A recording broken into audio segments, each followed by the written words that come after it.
and get started with our meeting. Thank you for all showing up on this lovely day, and for being here while we share some of the stuff that's been going on. So hopefully you have done a couple of things. So back there is a sign-in sheet. Please make sure that you sign in. There's name tags just to kind of help make this whole meeting a little bit friendlier if there are folks that don't know each other. And then there's a couple of handouts. So one is just an agenda for the meeting for tonight. Looks like this. And then let me know if we run out of copies of anything, and I can print some more copies. And then we also have essentially a progress report. And those of you that are online, we'll be sharing these documents. Well, you should have received the agenda, but we'll share these documents with you as well, so you can look at them at your leisure. And then the final thing for our folks here is that we have a copy of the slides. Since we're outside, this is what we're going to be looking at and talking from as our kind of our presentation. For those of you that are online, we'll actually have that on the screen of the computer, so so you'll be able to kind of follow along in that way. Yes. So the first thing that I'd like to do as part of this meeting is just do a brief set of introductions for all the folks that are here, so we just kind of get a chance to know each other if we don't already. My name is Matthew Dykstra. I'm the field station manager here at the Institute, and right now kind of taking kind of the lead role in the watershed management plan. And what I'm going to do is I'm just going to aim this computer at you, so hopefully the folks at home can actually see as well. Hi, I'm Alicia Fritz. I will be a senior at Grand Valley State University. I am studying natural resource management with a minor in biology and geology. Hi everybody, my name is Allison Lester. I'm from Kalamazoo. I study freshwater science and sustainability at Western Michigan University.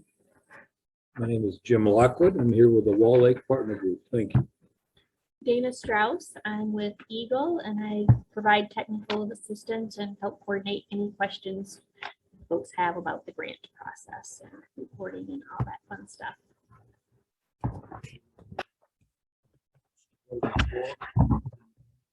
Training and also MS of biotechnology and immunologist. So I'm Sarah Sykes-Borda, Education Director here. Been helping with this, but yeah. Go ahead. Next, I'm Michelle Stetzel. I'm the Executive Director here and here to learn. I'm Mary Parr, the Stewardship Manager, and I have helped occasionally with the project. Marty Bueller, just Scott Atkinson, Little Cedar Lake landowner representative. Sarah Nelson, I'm from the Berry Conservation District. I'm Addie Dunn. I'm the Michigan DNR fisheries biologist for.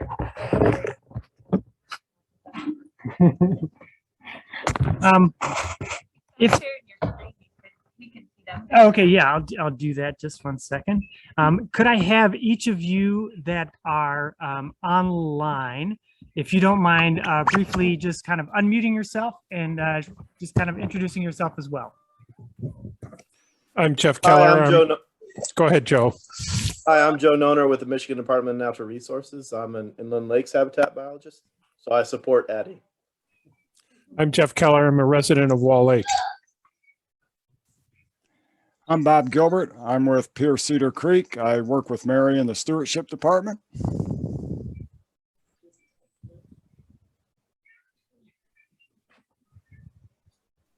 Let's see. Barbara. Barbara, yeah. Do you mind sharing? You might have to unmute yourself.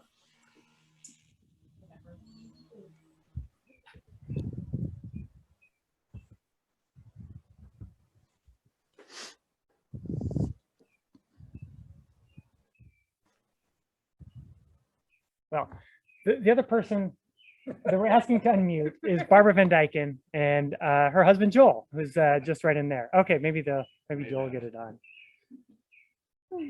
We know who you are. Yeah, we know who you guys are. Thank you for joining us. Glad you're here. Yes, we're glad all of you can make it in some capacity.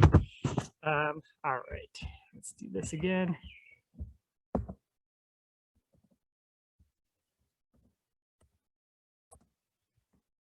So, so what's going to happen is I'm going to share some of this presentation time with our two field technicians for the summer, Alicia and Allison. So they'll have a couple of parts in providing some update on what we've been working on. So what we're going to start with, or where I am right now, is this part that says progress report.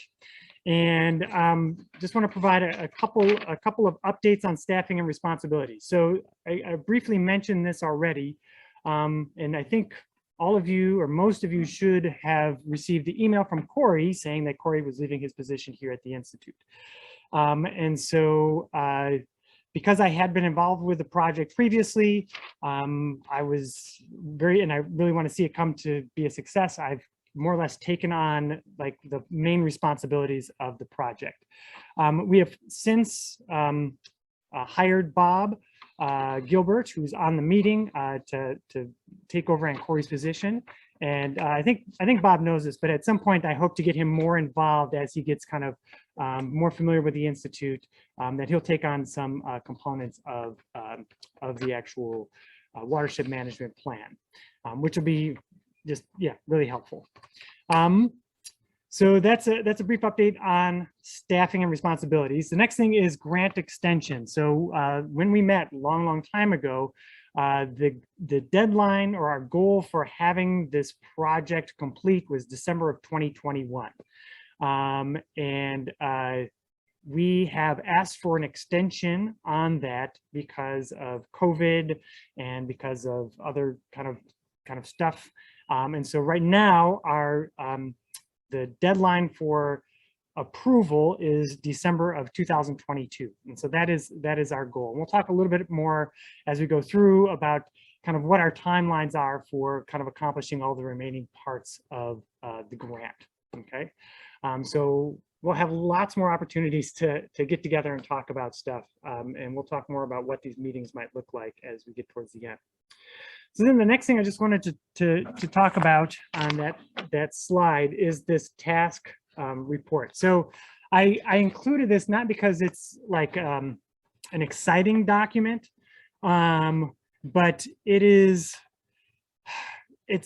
brief and it outlines the major components of the work that we need to do for this grant.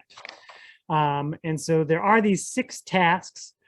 So the first is committees and the steering committee and other additional committees having meetings, creating resource libraries, stuff like that. And so that is what we are doing today. And honestly, we haven't been doing as much of it over the past 6 months or so as we probably should have been. And my hope is to try to make this a regular thing. Depending on what the COVID situation is, they may end up being virtual meetings, but we'll try to make that. We also have some steering committees that will also be becoming more active, or I guess you could just say becoming active. So that's what's going on with task 1. With task 2, we've been very busy with assessing watershed characteristics. That's the job that our 2 field technicians have been working on, and we'll go into a lot of the data that we've been collecting for task 2. For task 3, the information and education, we are hoping to get started with that very soon. And so we'll talk more about that a little bit later, about starting that process. And then there's task 4, which is a policy review. That's a smaller component. It's going to be contracted with a consulting firm. Should be supposedly for them, it's going to take about 3 months. And so the plan is to do that a little bit closer next year. And so that'll be kind of its own small component. And then task 5 is writing the plan. And so right now, as I'm kind of thinking about it, it's, Don't think about it. well, no, I mean, you have to worry about it a little bit because otherwise you might delay too long. And I'd rather start sooner and try to do it in lots of little chunks, so that I'm not, so that it's not, what I don't want to do, and Dana can appreciate this, is like start writing stuff in September, because that's probably a recipe for not getting it done by December. Not when you need to submit it like 90 days before the end of your grant. Yes. September would be a little tough Yes. for you. So the plan is to get started on that stuff. And then we do have, I mean, not everything that we need, but we're starting to gather up enough data that we can start to put components of the plan together. And so we'll be working on that relatively soon. The final task is grant administration, and that's, you know, well, it is exactly what it is. But this gives you a little bit of an update on where we are as of June 30th. What we will be presenting is kind of current, and so it includes some of the work that we've done in July as well. Yeah, we haven't really done much in August, but prep for this meeting. All right. So moving on to the next slide, we'll get into some of the nitty gritty, and this is more focused on like the data that we're presenting. It hasn't all been organized completely, and so there's going to be missing components, or I might talk about this year and not talk about last year, or vice versa. So part of it's just kind of an update on what we're doing, but we're going to start out with chemistry, water chemistry, and E. coli sampling. So we are scheduled to do 3 events. We did 3 events last year. We're going to do 3 events this year. Right now, we've completed 2 of those events. We've completed a dry weather event, and we've completed a storm event. And so right now, we're going to wait for a wet weather event. And so we have one more sampling to do. Let's see. So there's data on when we actually did those samples. We have to get it done, this final one, before September 30. So it should be pretty easy for us to kind of get that rain event. There's a little bit of complication with what day and when it rains and all that kind of stuff, but odds are pretty good that we should be able to get that done. All of this data has been analyzed by the Annis Water Resources Institute, and then we'll go on and kind of talk a little bit about some of the results that we've found for our 2 samples that we've taken this year. So the first, looking at nutrients, and this is probably a little small, and there's a lot of numbers on there, but I wanted to kind of include it. So if you know what you're looking at, you have some idea of what the heck is going on. In general, especially if you look at that dry weather report, you know, you'll notice that there's, I'll just kind of make a broad statement that these are relatively low levels of nitrogen, or it's nitrate. The first column is nitrate. The second column is ammonia. There's TSS is total suspended solids. SRP is soluble reactive phosphorus, and TPP is total phosphorus.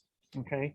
And in general, nutrient levels are pretty low within the stream, and so that's a good sign. That means we're not getting a lot of agricultural pollution or sewage or other types of stuff in there.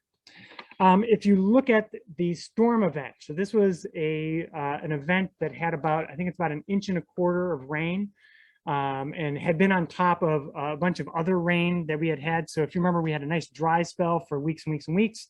So we were able to sample during that dry spell. So this dry weather was at a real low flow. And then the storm event was following a bunch of rain that had happened in between those 2 events. And so what you'll notice on this, at least what stands out to me, the nitrogen is still relatively low. The ammonia is still relatively low. The total suspended solids there's a little bump, especially as you look at some of the creek sites. So that's the top 6 sites: McEwen, McGlynn, Mixer, Broadway, Dowling, and Gemrich property. Those are the 6 Cedar Creek sites. That the total suspended solids at many of those sites are a little elevated from what we would like to see. And then that's also reflected not in the SRP.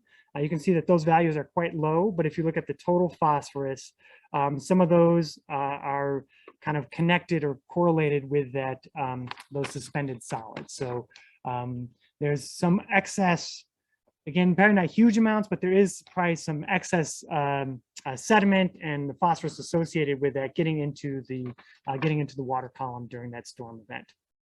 So that's a little bit about the chemistry. The next slide is E. coli. And so just to kind of give you a rough idea, the Michigan E. coli standards, and this is for, let's see, Dana, you might need to remind me, it's like a 10-day average or 30-day average? Depends. Usually, like right here, you're probably reporting the grab sample. Yes, this is a grab sample. Yeah. So the actual standards are a little bit different than grab samples, but I put those in there just to give you a kind of rough idea.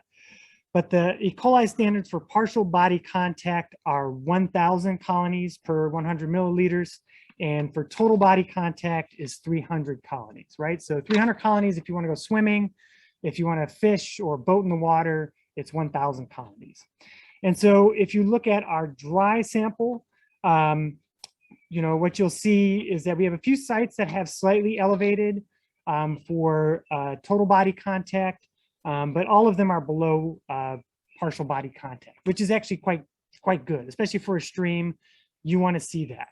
And it's really hard. Lakes are often lower and have relatively low E. coli levels, but even in the stream, these are good numbers to get. If you look at the storm, it's another story. And obviously, there's some fairly high E. coli levels after that storm event. And then there's one kind of outlier, which is that Dowling Road, which has really, really high E. coli samples. And these are actually, I should mention this is an average of the 3 samples that we took. And so we took a left bank, right bank, and center sample, and this is an average of these. And so in general, these are relatively accurate for what that situation was at that time. So I don't have a good explanation for why Dowling Road is so high. There's a lot of wetlands. So I don't know if there's just a lot of creatures that are living in the wetlands up there, but there's actually relatively few houses. There's not a lot of farms in that stretch. Yeah, there's something that's raising that E. coli. Yes, Scott, you had a question or comment. So you mean by Dowling Road, is that the culvert under Dowling where Yes. Little Cedar flows out underneath it? Yes, so that's just down on Dowling Road, right where Cedar Creek goes under Dowling Road. And then how far away is then you're doing a sample for Little Cedar? So all of the lake samples are taken at outlets of those lakes. So Little Cedar, I go into the outlet of Little Cedar, that little creaky, tiny little creek thing. I've kind of plopped down there, and I take the 3 samples, and it's like reach on this side of the boat and reach on that side of the boat, and reach out the back to try to get a center, and that's where I'm taking that. Big Cedar, I paddle across the lake into the outlet of Big Cedar, kind of go down like around the first bend or so, and do the sample right there. We're on question. So Little Cedar and the Dowling samples are basically 200-300 feet apart. It would be no. So that's not. I'm not doing it at that at the outlet of Little Cedar, not that little creek. I'm doing it at Dowling Road, about a mile or mile and a half to the east from where you're thinking. Downstream from that. Downstream. Okay. Yeah. So not where it crosses Cedar Creek, very close to Dowling Road, but if you go a little bit further, another half mile past that, okay. To where it goes underneath the road. Yeah, it's probably like a mile that way. So this raises more questions than it answers in my mind. I do hope.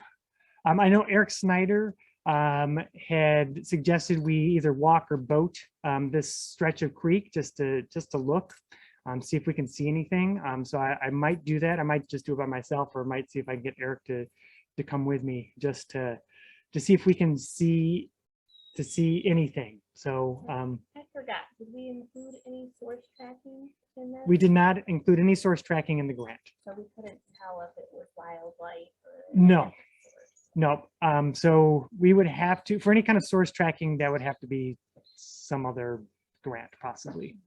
So that would be, I mean, it's one of the things you learn, you know. I think some of this would be very helpful to know at some point, because these are, you know, these can be really high levels.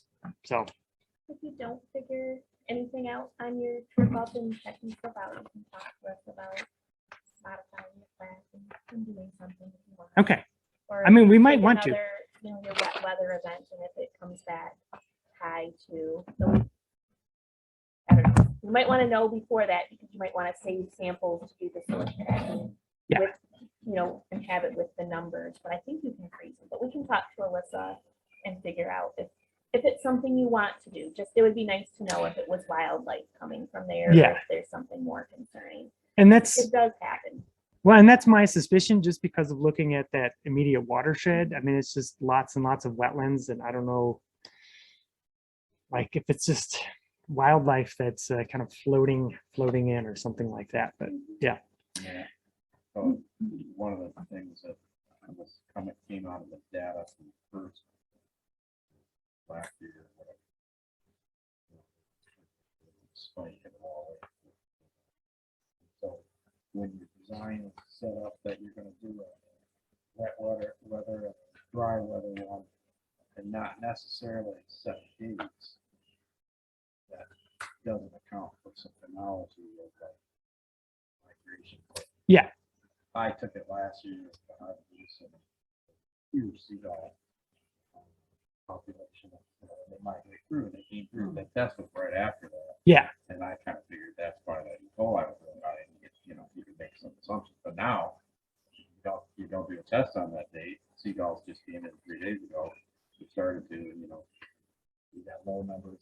It'd be interesting that if we did another data point on a set date type thing, then those differences in phenology, if the things stick to their patterns, you know, yeah, should tease out of that.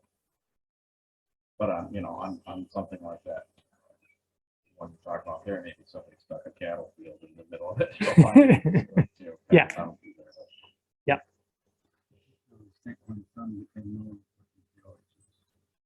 Yeah. Yeah.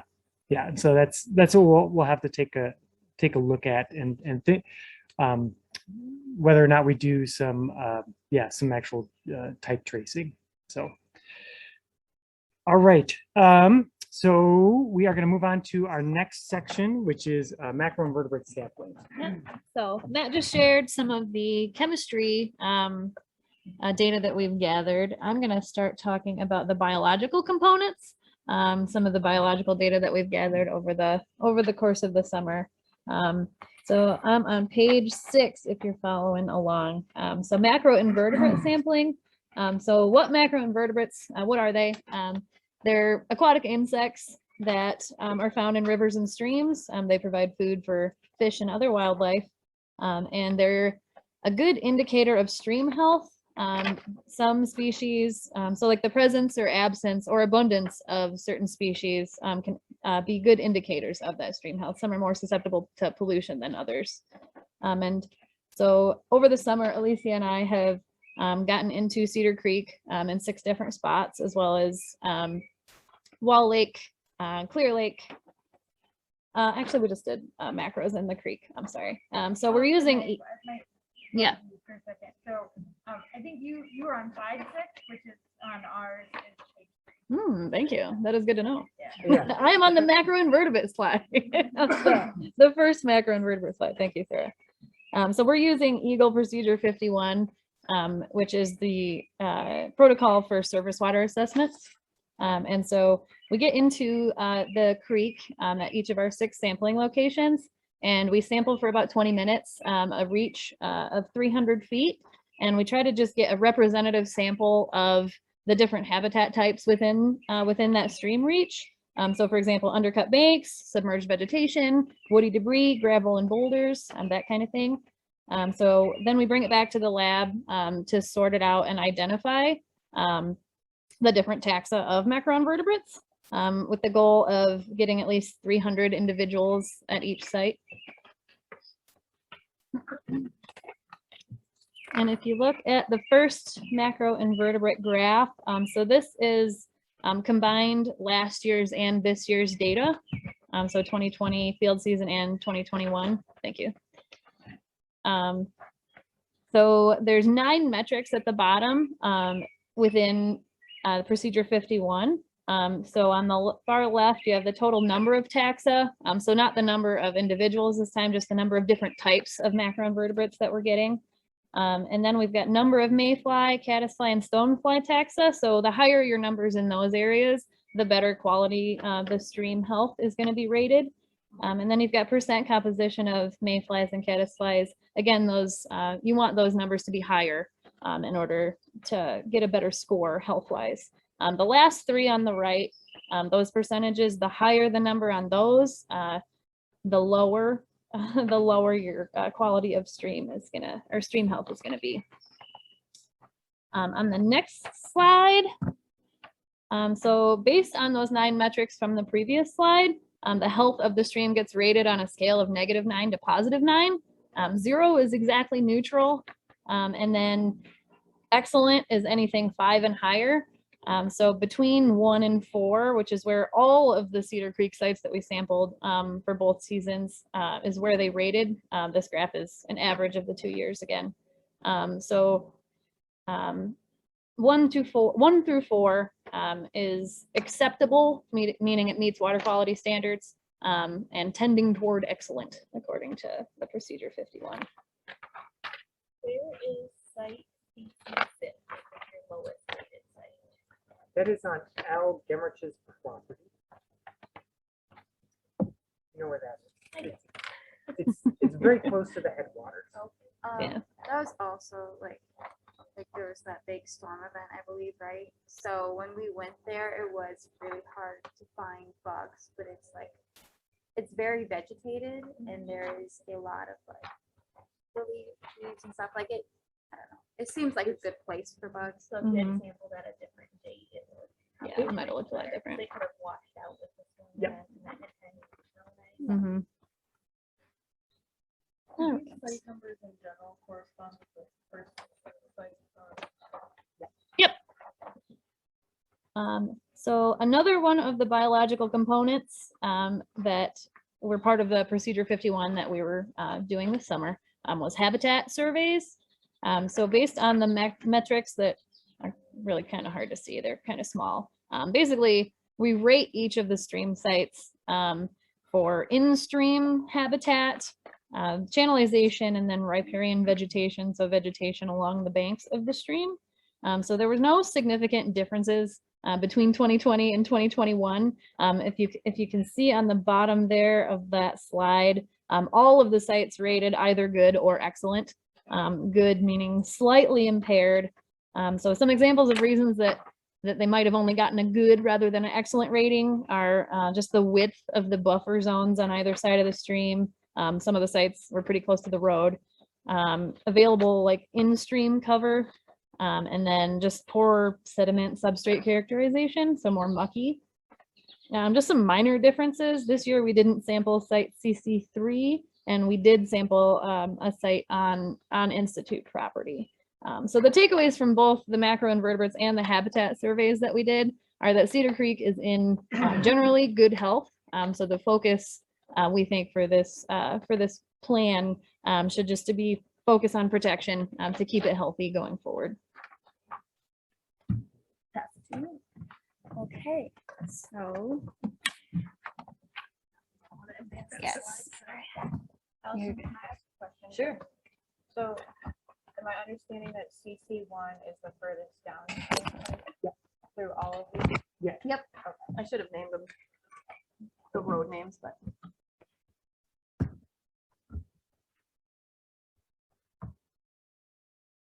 Okay.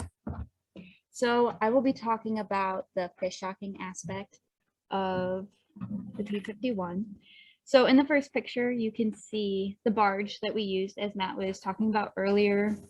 This is a little bit different than the way we proceeded last year. Last year, they had the backpack shockers and they didn't yield very many results. So we switched it up this year and we used the barge and we did a lot better this way. And I'll explain further a little bit later. But basically you can see the boat, you can see the kind of small, but on the boat you can see there are these two little poles with a noose looking thing at the end, and that's what they put in the water that, you know, sends out the electric current.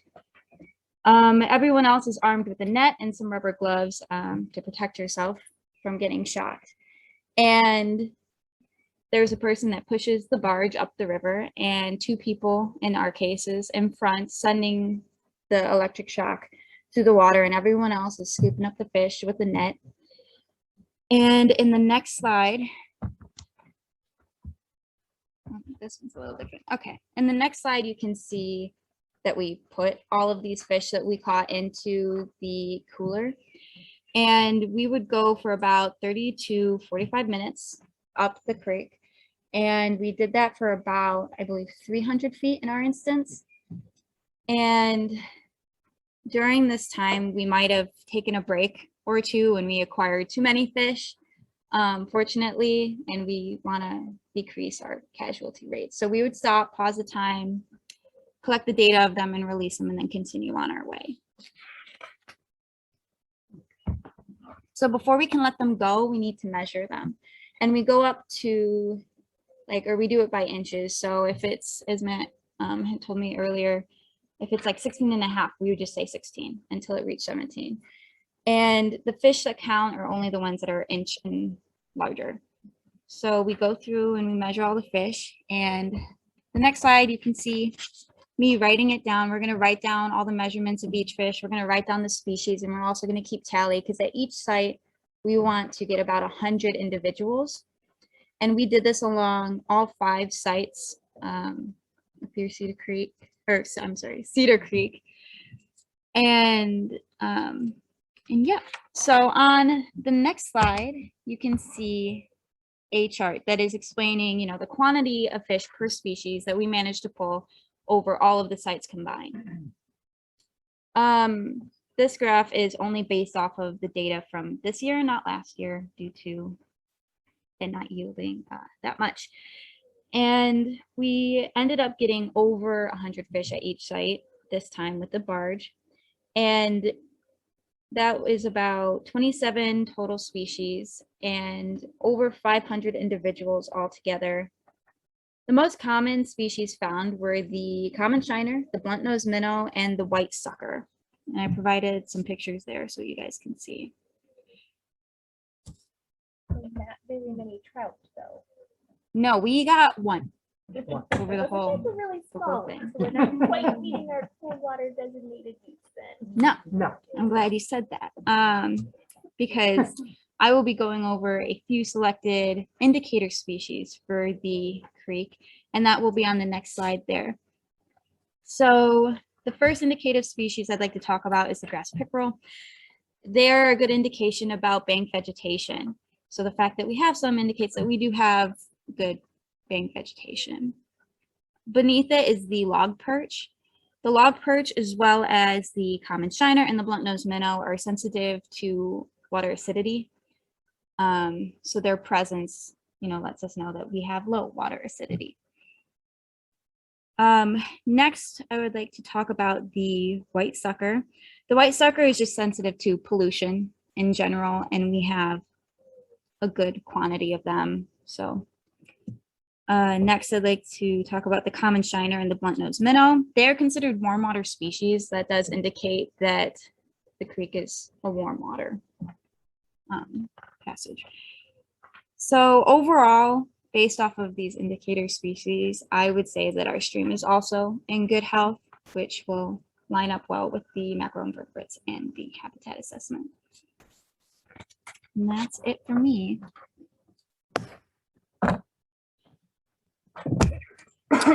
A couple other tasks that we've been working on include lake and shoreline monitoring. So we try to get out into 4 of the lakes within the watershed: Big Cedar, Little Cedar, Wall Lake, and Clear Lake on a monthly basis, just to do a temperature dissolved oxygen profile.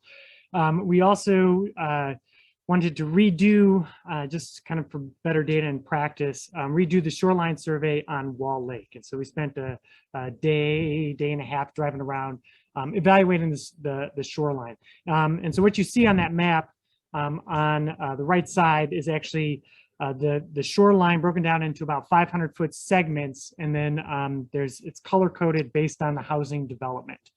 So green being low density of housing, natural shorelines, red being much higher density, maybe 11 up to 11 houses per 500 feet of 500 feet of shoreline.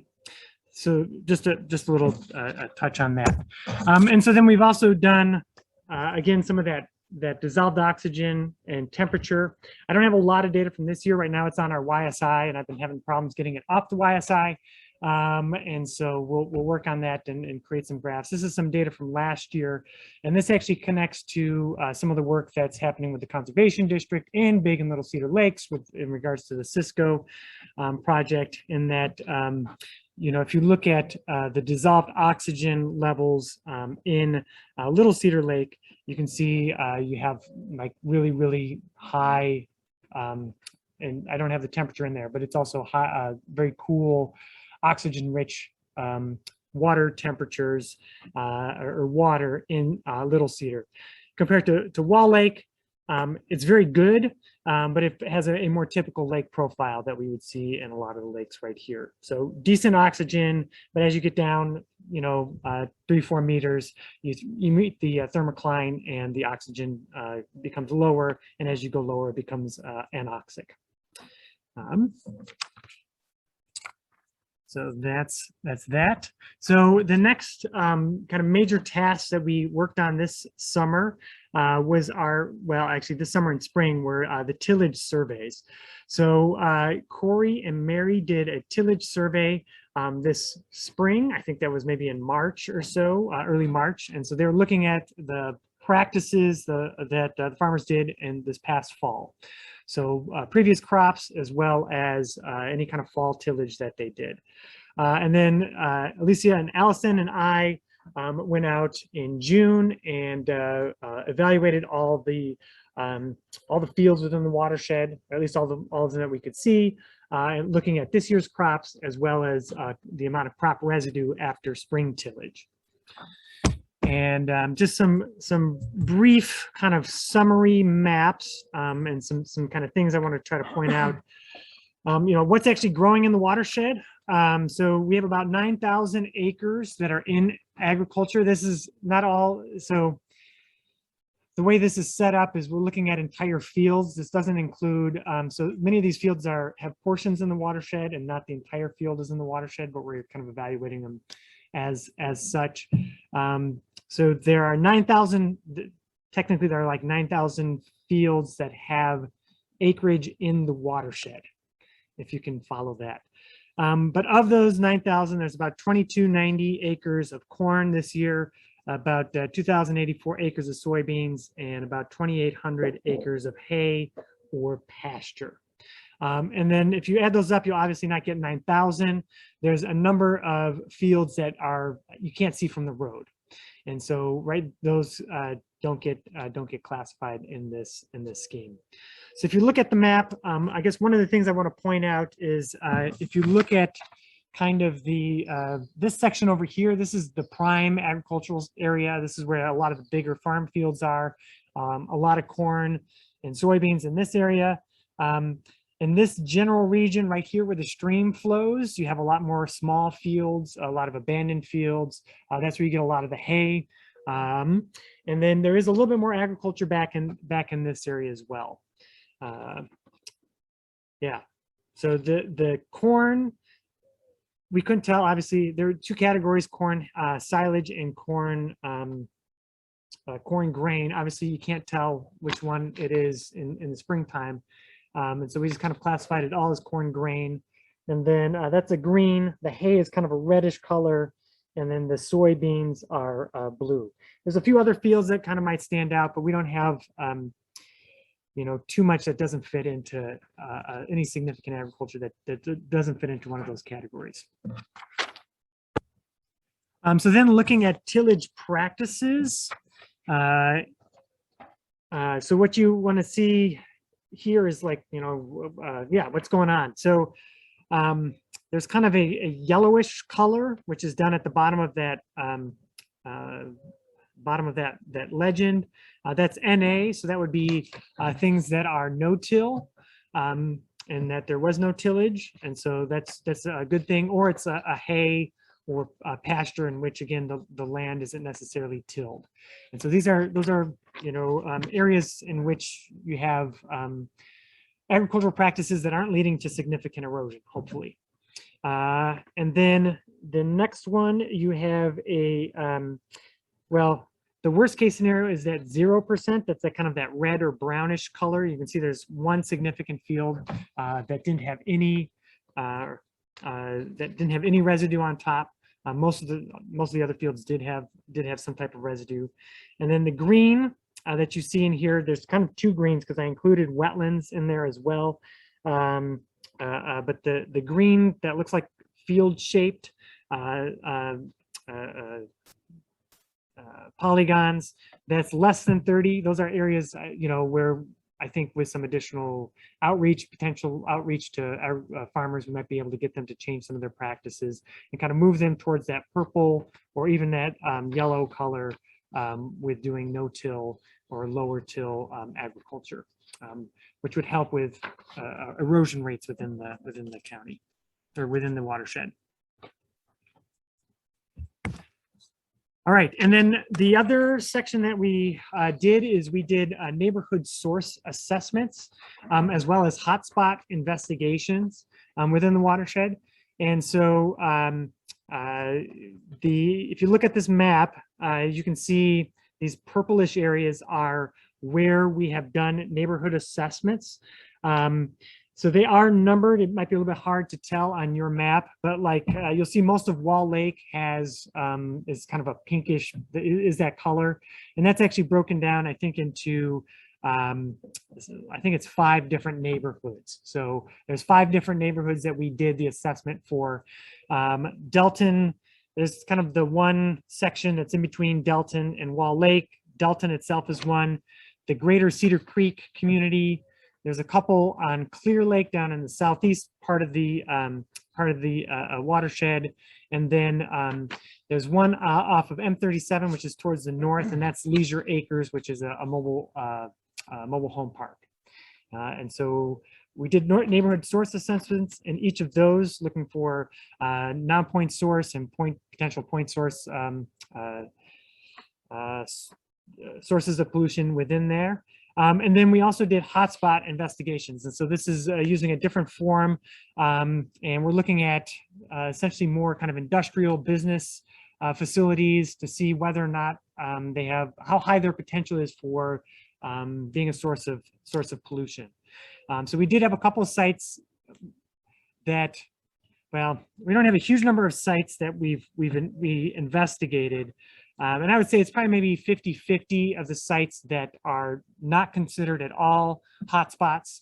So they're at low risk. And then another set, it's probably about 4 or 5 that are potential hotspots. We didn't have any that would rise to this level of, hotspot where, there's significant contribution to water pollution. So some stuff that, would probably be good to take care of and we should probably keep an eye on, and landowners probably need to work on some practices, but we can hopefully address some of that with good education. All right. So let's see. Then we also, we haven't been working on this, but Emily Wilkie has been working on the wetlands and land conservation plan. And so you're looking at a draft of the priority areas that she identified. She used a set of criteria to identify these parcels. One, that they had to be over 35 acres. She was using the Nature's Network GIS, which considers broad issues of connectivity, ecological connectivity, biodiversity, water quality. And she's also looking for sites that are approximately 30% wetlands. And in that, with the wetlands, she was basically eyeballing it. So if it looked like 30%, she would count it in those situations. let's see. So ultimately, they are hoping it will help the Southwest Michigan Land Conservancy to attain grants to purchase development rights potentially in the future. So let's see. I know Emily is looking to put together a subcommittee to meet, and we actually have a meeting scheduled, I think, for a couple of weeks from now. And so if you are interested, we can get you that information. And so, yeah, I think you're signed up already, Sarah, and we can pass that. Talk to me afterwards, Scott, and I can get you that information for that meeting. But we'll be talking about this map and things that we may want to adjust or think about with that. And I've already found a couple of things that might be valuable for us to think about with this. Do you know if Emily used the landscape level functional assessment tool? It's like a big long word. Prioritize ones that had water quality. I do not know. But She's talked about that, but I don't know if she was talking about. so like for watershed planning and for future 319 grants, like we can fund conservation easements if water quality is a priority.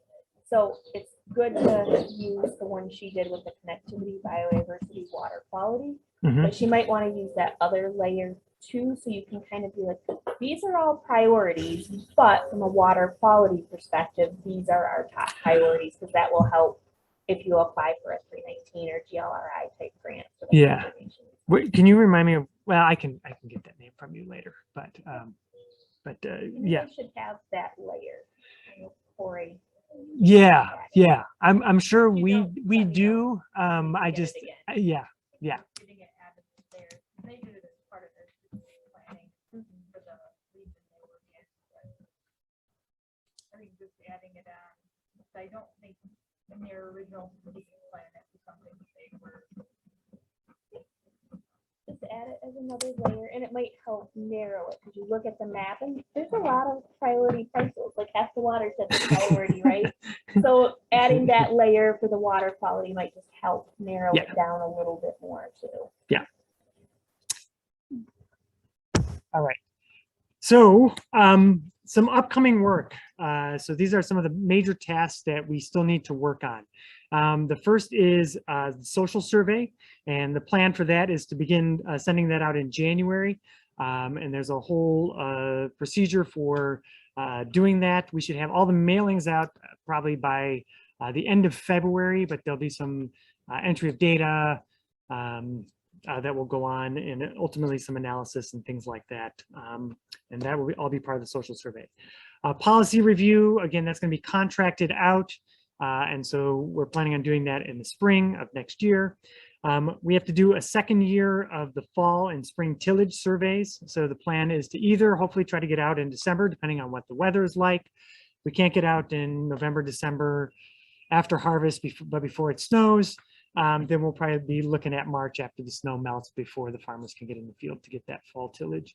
And then again, in June, we'll do the spring tillage and the crop survey. So we'll have the 2 full years of data for that project. Another thing that we're going to begin work on shortly is this education and outreach committee. And so again, this is me soliciting if anyone wants to be involved with that. I know Ellen Holste will be kind of helping out with that particular part of the project. And so if that does sound like might be in your wheelhouse, talk to me and we'll get you involved with that. And we'll begin kind of working on setting up a meeting to talk about what that scope of the project looks like. And then, as I mentioned, the other big component will be pulling all this stuff together. And that will be that'll be a big part of that as well. And I hope to get started on that soon. All right. So, Sarah, why don't you go, and then what we can do is then talk about the next meeting. But maybe before you go, does anyone have any questions about any of this that we presented? And also goes for you folks online. You can either, I guess someone did type a question maybe in the chat. Oh, sorry. Someone had to step away. Are there any questions from our folks online, or any questions from the audience or the members? Yes. I would like to know how many samples you will have for E. coli, because you mentioned you are looking for identifying the try to find out if I can get it done. Okay. My work, but I would be interested to know what exactly you want. I know maybe samples. Yeah, so the question is about E. coli and how many samples that we're taking. So right now it's the way it's set, the way this was originally designed was to take 3 samples at our 9 different sites within the watershed 3 times a year. Yeah, it's so 9 times 3 would be 27 times times 3. So, you know. Were you saying that if you wanted to do source tracking, that's something you could possibly do at further? We are doing surveillance plan for equipment. So I don't know if we have the database to notify from which bird is coming that strain, but if you're telling us what you want, I think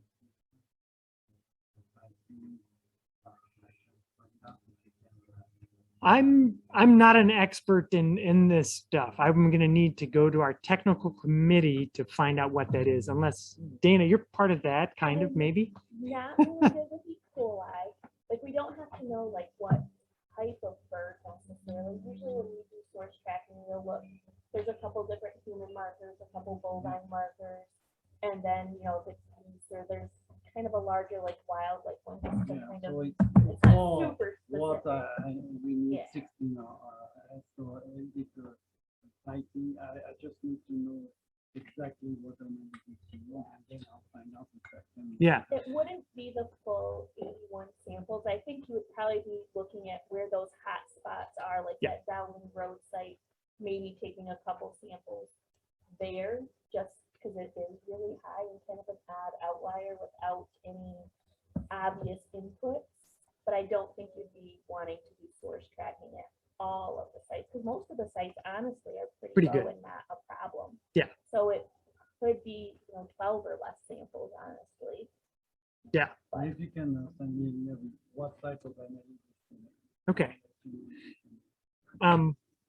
Yeah, let me write that down. One of the things I don't know how we use the data from the health department, but I know they used to map where people septic systems failed the inspections back when they did inspections. I don't know. it's still all those reports, I think. I don't know if the Still maps are exist. online, but the reports, I found them because we're doing an update to the cold water plan. So a lot of that you could still get like a GIS layer or something from them. I wonder if With 10 years post report would be a good place to start. And with David being at the health department, he's a good person to reach out to. That's what he does now.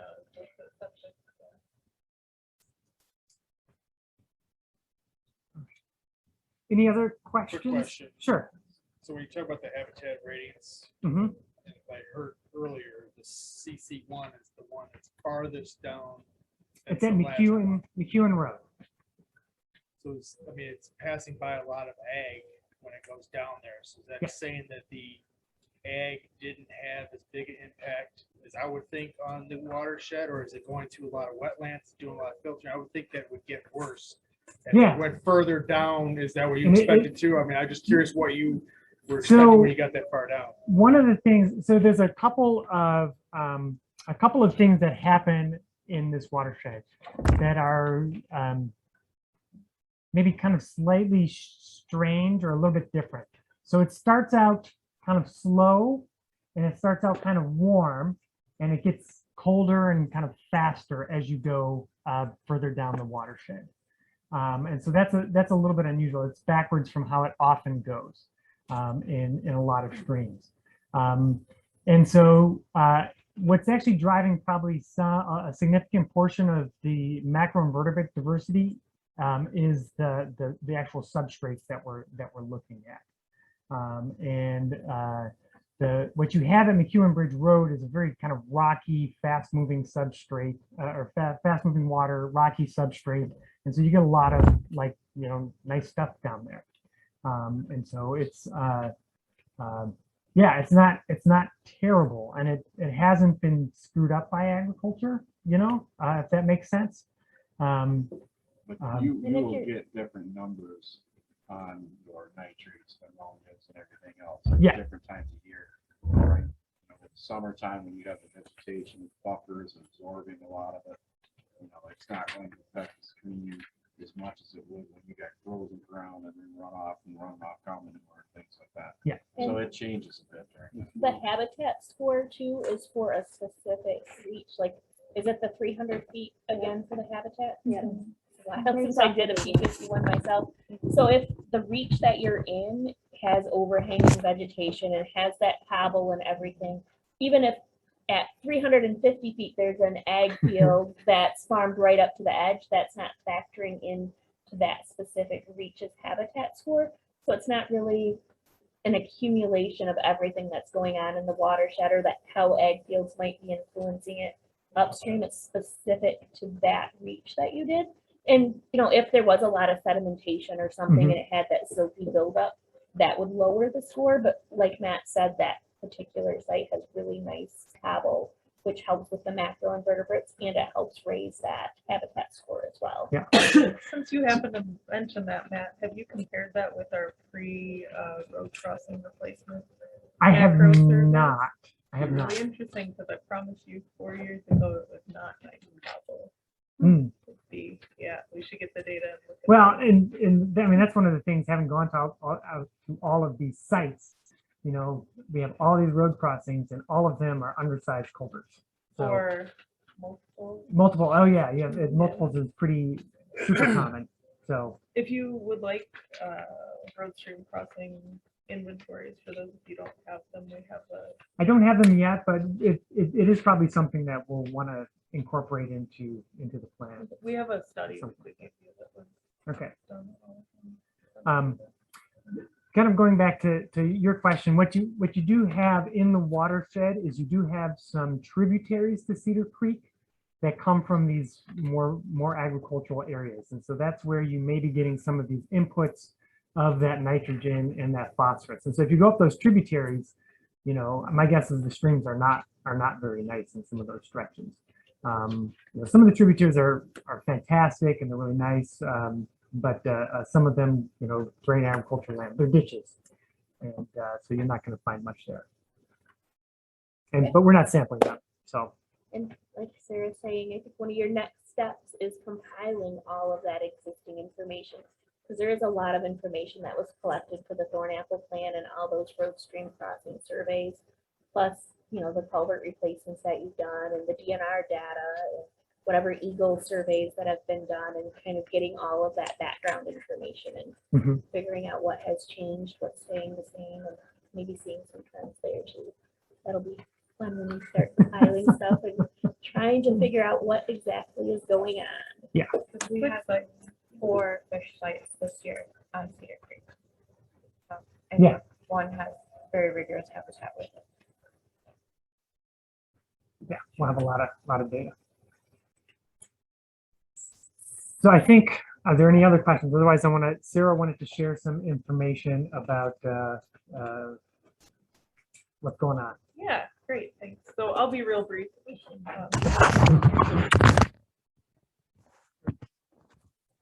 Yeah, maybe, yeah, that sounds good. I can hold it for her. I'll be your, you recorded my face for Payback. It's true, thank you. Okay, so as Matt Actually, mentioned. I'll move it that way a little bit. There you go. Now she's in it. I'm out of it. She's in it. Okay. As Matt mentioned, the Berry Conservation District is working with Pierce Cedar Creek Institute and other partners on a Midwest Glacial Lakes Partnership Grant to assess inland Lake Cisco habitat suitability on Big and Little Cedar Lakes, as well as doing some natural shoreline installations on Big and Little Cedar and Wall Lakes, and some outreach and education. So we have installed, and I'm sorry, Inland Lake Cisco assessment on Green Lake in Allegan County as well. So we installed 3 temperature and dissolved oxygen arrays to measure dissolved oxygen and temperature throughout the period of stratification this season, one on Big Cedar, one on Little Cedar, and one on Green Lake. So we are currently collecting data from those. There was the one on Green Lake has to be switched out halfway through the season, batteries changed. So that did give us an opportunity to check that data and make sure it's collecting properly, which is a little bit of relief. You know, you wait 5-6 months for data. So so we will be removing those hopefully next month at the, near the end of period of stratification. DNR is taking the lead on helping us to remove those and process all of that data, because it's a lot of data if you think of it being taken at multiple depths on multiple lakes continuously throughout the season at regular intervals. It's just a lot. So it may take a while to get all that together and analyze it and get it in a form that we can actually speak to the public about it. But I'm really looking forward to that. On the natural shoreline side of things, I did have a little update of before and after. There are some out on the table if you'd like to see of our first site that we did on Wall Lake this year on the Frio Lake property. So that's on the southeast side of Wall Lake. So if you look in Matt's presentation, I'm so glad you did this. On the lower right-hand side, there's a little kind of nub there, a little cove, and it's mostly yellow, yellowy orange. So that's the area that we did the replacement on. The landowners removed their wooden seawall and then installed natural shoreline plantings and coconut fiber core logs there. So some really cool pictures. We did a workshop out there last month. But it is also open for other visits, and we love to take people out there and talk about it. So if you know of anyone who's interested, or if you can cajole a bunch of your friends into going out to see a natural shoreline, we'd love to take you out there and take a look at it. We are still looking for a site on either Big or Little Cedar. It's a little more difficult because there's less disturbed shoreline there. But the improvements don't have to be as drastic as removing a seawall. So there's still potential there. I also included, I mentioned we're also working on outreach and education. I included our schedule of workshops for this season. We're almost through them. We do have one tomorrow evening at 6:30 at the Moose Lodge, and we're going to be talking about easy backyard practices for lakefront landowners to help conserve the lakes and protect lake health. So I hope you'll join us. I also wanted to mention if there's an area in the Cedar Creek sub-watershed, particularly Big Cedar, Little Cedar, or Wall Lakes, where there's a group of folks who maybe missed out on these presentations and would like to have some workshops, or would like to hear about other topics, we still have more workshops that we can do. Just let us know. Maybe Matt, we can coordinate on some outreach. Yeah.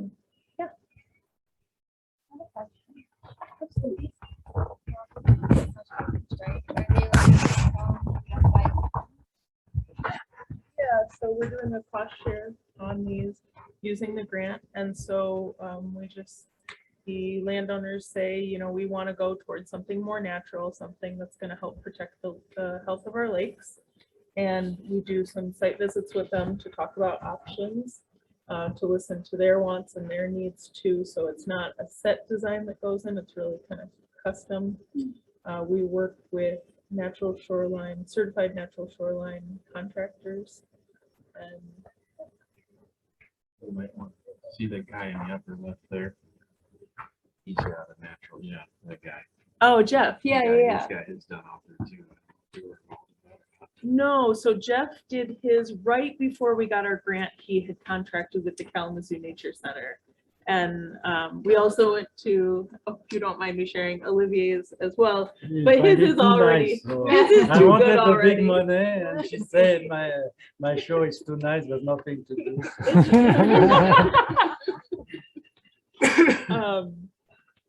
So yeah, and Jeff's is really great too. And I even mentioned that it'd be nice to come out and see how yours is doing, Jeff. Love to chat about it. So it'd be great to see more on Wall Lake. I think some of the areas of Wall Lake have well, but also a lot more wave action that I think they might need some more engineered solutions than what we did. So there are options, and we were talking at one of the workshops recently about how some of those solutions are coming out through the Natural Shoreline Program for higher intensity sites. And on that note, I also brought more publications for you all and left some copies out. There's a Shoreline Living magazine, which is a fantastic, easy read, just showcasing some natural shoreline properties in the state. Beautiful photos, shows you what it's really like to live with one. An overview of MSU Extension programs for lake health. So this is a good kind of get a lay of the land. And then a Shoreland Stewards program guide. This is a newer program, Shoreland Stewards, but it's an awesome program by Eagle where you can go in and actually do a self-assessment. They guide you through a self-assessment of your shoreline habitat quality. And then it gives you tips on how you can improve. So you can maybe make some changes and go back and try it again. And also just lots you can learn. That, I think, Jeff, would be, and you would be a really good thing for bringing to the like the board meeting. What is that, the 14th? I have boxes in my truck for that meeting. Yes, I'll bring lots. Because you can go and tell somebody, hey, your 350 feet of solid steel seawalls is, you know, you can live at the shore and they don't want to hear it, but if they could self-assess it, maybe they'll feel guilty at night. They come fishing to our shore. Yeah. Because there's no fish.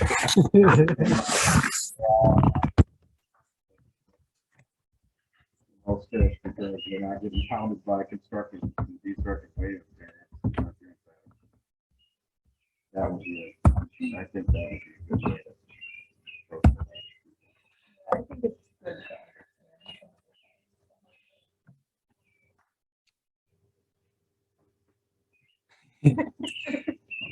All right, so the last thing I have is just kind of wanted to think about what this could look like in the future for a meeting. So I was thinking about trying to do some type of quarterly update of what's going on and kind of planning, things like that. So that puts us into October, November. So my first question is, does this format work?